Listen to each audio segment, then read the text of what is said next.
Le passage d'Ésaïe 8,18, cité dans Hébreux 2,13, et mis dans la bouche du Seigneur Jésus déclare « Me voici, moi et les enfants que Dieu m'a donnés » Hébreux 2,13. Il a repris le principe. Et si vous regardez le contexte de ce passage dans Hébreux 2, voyez que les enfants conformes à lui tirent leur nature de lui-même.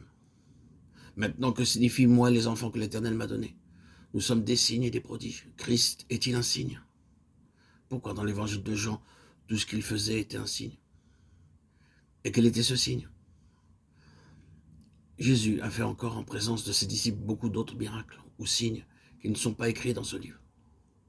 Mais ces choses ont été écrites afin que vous croyiez que Jésus est le Christ, le Fils de Dieu, et qu'en croyant, vous ayez la vie en son nom. Jean 20, 30, 31. Ce fut un signe que Dieu était en lui. Ensuite, il est dit, et pour des prodiges. Quelle est l'essence d'un prodige? C'est une chose qui ne peut être attribuée à personne d'autre qu'à Dieu seulement. Lisons Jean 9 et voyons comment cela se termine. Le pauvre homme à qui le Seigneur avait ouvert les yeux ne pouvait pas comprendre ces gens sensés avec leur raisonnement, leur propre logique. Il a ouvert mes yeux. Jamais, depuis le commencement du monde, on eût entendu dire que quelqu'un ait ouvert les yeux d'un aveugle-né. Si celui-ci n'était pas de Dieu, il ne pourrait rien faire. Jean 9, 33, 33.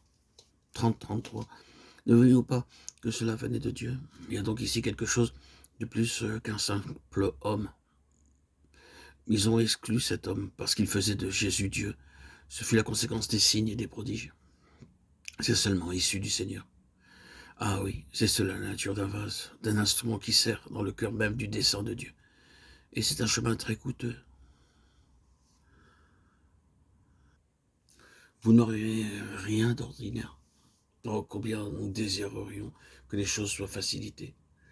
Cependant, nous savons bien qu'elle n'en sera pas ainsi. Nous n'allons pas voir nos situations se régler sur une seule difficulté. La vie de famille des autres paraît si facile. Tout pour eux semble aller sans encombre. Mais nos affaires ne se font jamais avec la même facilité. Il semble qu'il y ait toujours quelque chose dans nos situations que nous ne puissions pas assumer seuls. C'est au-delà de nos capacités, et à moins que le Seigneur ne les prenne en main, nous sommes terriblement confus et désespérés. Je me demande combien de gens peuvent accepter cela comme étant normal. C'est ainsi que cela devait être et comment cela doit être, que le Seigneur nous aide. Et comme cela sera toujours si nous sommes réellement livrés sur la base que tout doit être de Dieu. Mais ne se pourrait-il pas, et j'en parle avec une certaine expérience, que le Seigneur essaie de nous dire à nous, pourquoi est-ce que vous ne capitulez pas devant la situation en prenant une attitude positive pour l'accepter? J'attends que vous le fassiez. Vous essayez de la modifier, d'y échapper, vous vous révoltez en luttant contre elle. Et quand vous y êtes confronté, vous êtes frustré, car cela ne répond pas à ce que vous recherchez. Pourquoi est-ce que vous ne reconnaissez pas qu'une situation comme celle-là est absolument essentielle pour permettre mon intervention, afin que son résultat ne soit pas le fait de votre habileté, ni de votre aptitude, ni de votre flair, mais chaque fois par un miracle de Dieu?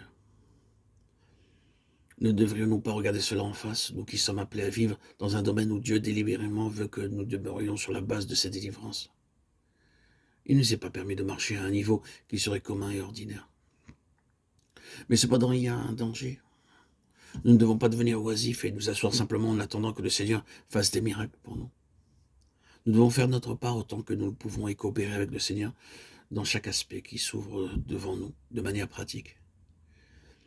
Mais même ainsi, nous verrons souvent que nous n'irons jamais bien loin sans une intervention très réelle du Seigneur, de telle manière que quand nous y serons passés, il sera manifeste que ce ne sera pas nos efforts qui furent la cause de la réussite, mais l'œuvre du Seigneur seul. Et les témoignages seront apportés que le Seigneur le faisait.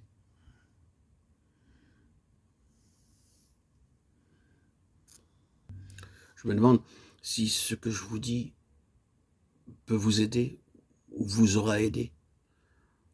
Cela m'a aidé personnellement.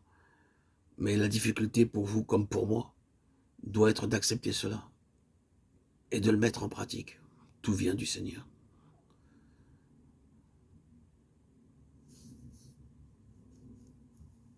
Le Seigneur doit présenter sa pensée dans une plus grande plénitude à son peuple.